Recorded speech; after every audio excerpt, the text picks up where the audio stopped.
রাগ যারা নিয়ন্ত্রণ করবে, রাগ নিয়ন্ত্রণের 4টা উপকার মনে রাখবো। জোরে বলেন কয়টা? 4টা উপকার। রাগ নিয়ন্ত্রণের 4টা উপকার আমরা মনে রাখবো। 1 নাম্বার, এই দুনিয়াতে যারা রাগ নিয়ন্ত্রণ করবে তারা আল্লাহর রাগ থেকে বেঁচে যাবে। আমি আবার বলছি, যারা নিজের রাগকে নিয়ন্ত্রণ করবে তারা আল্লাহর রাগ থেকে বেঁচে যাবে। একটা কিতাব আছে নাম তাখরিজুল মুসনাদ। এই কিতাবের 6635 নম্বর হাদিস। এই হাদিসের মধ্যে আসছে নবীজির সাহাবা আব্দুল্লাহ ইবনে আমর রাদিয়াল্লাহু তাআলা আনহুর বর্ণনা। তিনি বলেন, নবীজি সাল্লাল্লাহু আলাইহি সাল্লামকে আমি প্রশ্ন করলাম, ইয়া রাসূলুল্লাহ মাযা ইউবাইদুনি মিন গাদাবিল্লাহ, হুজুর আল্লাহর রাগ থেকে কোন জিনিস আমাকে দূরে রাখবে একটু বলেন, আমি আল্লাহর রাগের মধ্যে পড়তে চাই না। আল্লাহ নবী বললেন, লা তাগদাব, তুমি রাগ করো না, তুমি রাগ না করলে আল্লাহর রাগ থেকে বেঁচে যাইবা। নবীজিকে বললেন, হুজুর আমি আল্লাহর রাগ থেকে বাঁচবো, এই রাগ থেকে বাঁচার কি উপায়? নবী কয়, তুমি রাগ করো না। বলেন তো আল্লাহর রাগ থেকে, সবাই বলেন আল্লাহর রাগ থেকে বাঁচার উপায় নিজে রাগ না করা। বলেন, যদি নিজে রাগ না করি কে রাগ করবে না? আমি যদি রাগ না করি আমার উপর কে রাগ করবে না?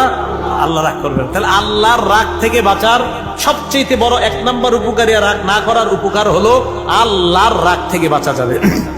রাগ নিয়ন্ত্রণের 2 নম্বর উপকারিতা বলবো। 2 নম্বরটা বললে তো খুশি হয়ে যাবেন সবাই।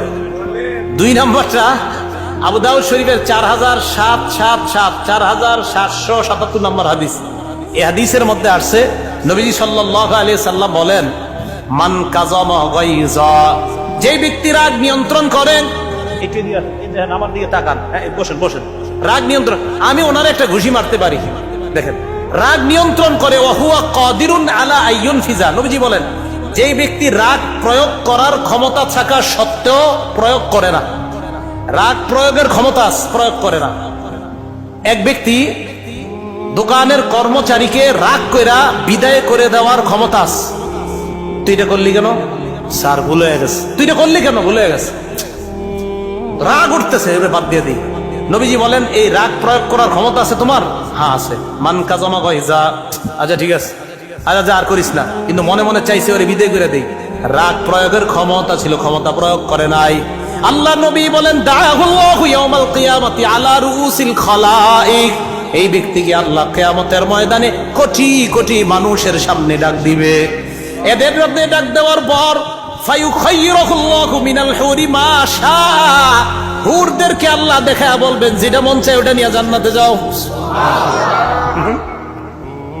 যেটা মন চায় নিয়ে যাও। হুরদেরকে দেখায়া বলবে, যেটা মন চায় নাও, যা মন চায় নাও, কি মন চাইতেছে নাও। তাহলে রাগ প্রয়োগের ক্ষমতা থাকা সত্ত্বেও রাগ প্রয়োগ করে না। আবার বলছি, রাগ প্রয়োগের ক্ষমতা থাকা সত্ত্বেও রাগ প্রয়োগ করে না। দেখেন এই মাদ্রাসাটা এই জায়গা আছে, এটা কথার কথা হইতে পারে, একটা কথার হইতে পারে 2 একজনের রাগ আছে এটার উপর, রাগ এমন আছে এবং আপনি চাইলে আপনার ক্ষমতাও প্রয়োগ করতে পারেন। এরপরেও যদি আল্লাহর জন্য আপনি ভুলে যান এই রাগ করাগুলা, যে না আমি কেন মাদ্রাসার উপরে এমন রাগ করতেছি, আমি কেন এটার সাথে এমন করতেছি, তো এই রাগটা যদি আপনি নিয়ন্ত্রণ করেন, ইনশাল্লাহ কিয়ামতের মাঠে এটার প্রতিদান আল্লাহ আপনাকে দিবে।